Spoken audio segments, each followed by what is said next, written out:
各位呢度有個貼文啊，咁就話咧法國總統Macron 馬克龍，咁咧就唔會排除咧派兵咧去烏克蘭呢個係一個非常大嘅一個改變啊！如果佢真係派兵去烏克蘭嘅話咧，即係換句説話講咧，就係北約咧係正式參戰啦。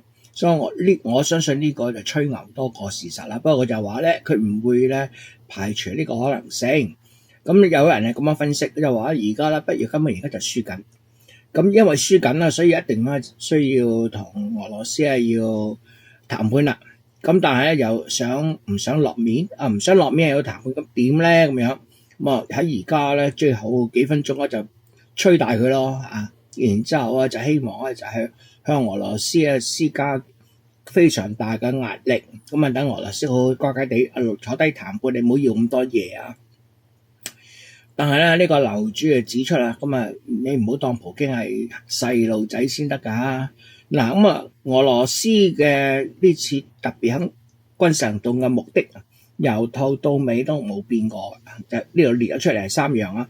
第一就係要使到烏克蘭咧去軍事化，第二咧就要烏克蘭去納粹化，第三咧就係烏克蘭本身咧係維持中立啊。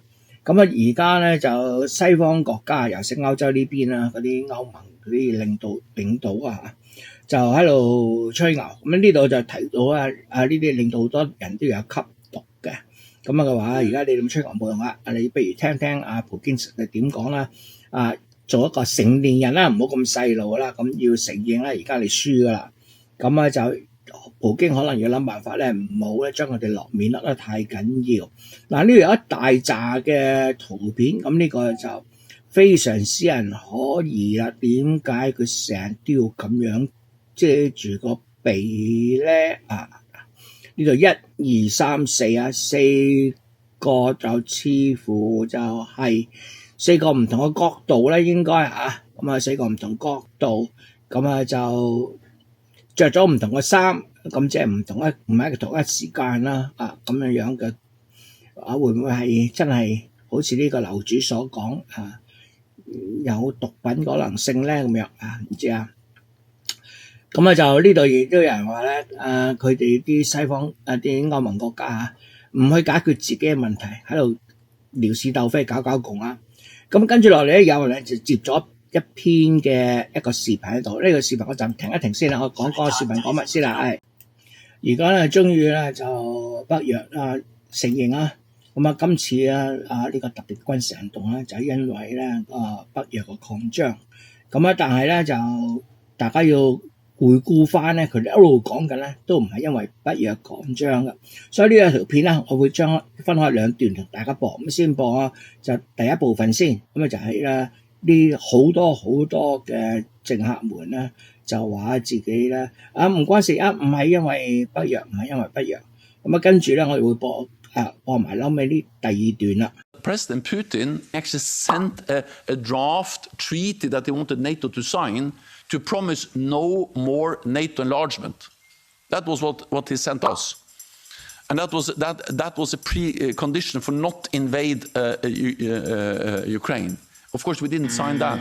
So he went to war to prevent NATO, more NATO close to his borders. Flashback. This is fundamentally not about NATO expansion. It was never about NATO enlargement. It's not about NATO. It's not about NATO expanding toward Russia. This was never about NATO. It's absolutely nothing to do with NATO expansionism. And it has nothing to do with NATO. This is not about NATO. It's not about NATO. It's not really about NATO. This is not about NATO. Seriously, it's not about NATO. This was never about NATO. It was never about NATO. Let's be honest. This doesn't have anything to do with NATO. Nothing to do with NATO at all. Yeah, he's claiming it's like security purposes, but we can see the clear reason.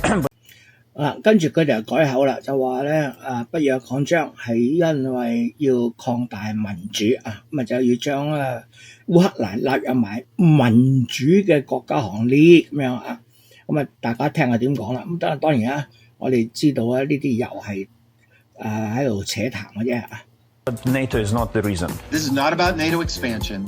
This is about the democratic expansion.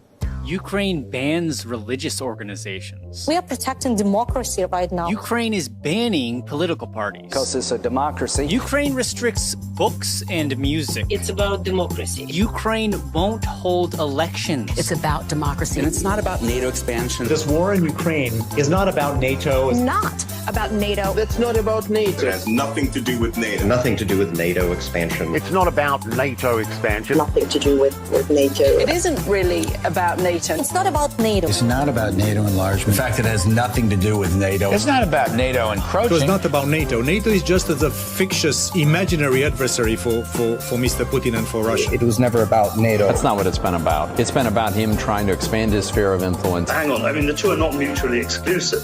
Obviously, Russia has wished for a sphere of influence over Ukraine, but if the West had not challenged Russian interests so directly, I think that there was a chance to avoid this war. He wanted us to sign a promise never to enlarge NATO. We rejected that. The reason why Putin invaded Ukraine is because of his evil. It's about that Putin wants to rebuild Soviet empire of evil, like President Reagan told. It's about Putin being sick. I don't know how you negotiate peace with a madman, but Nobody negotiated with Hitler. People are comparing him to Hitler. Hitler. And remember Hitler? He's a Hitler. We're back when the Nazis invaded Poland. This is exactly the same what Hitler was doing to Jews. This is the same. Putin will not stop. Putin is reminiscent of Hitler. Hitler. This reminds me of Hitler. Hitler. He's the new Hitler. Full Hitler. This is about a butcher trying to kill people everywhere in the world, just not Ukraine, Syria, all over the place. I hear you. Senator Lindsey Graham, always great to talk to you. Thanks so much. Thank you. All right, straight ahead.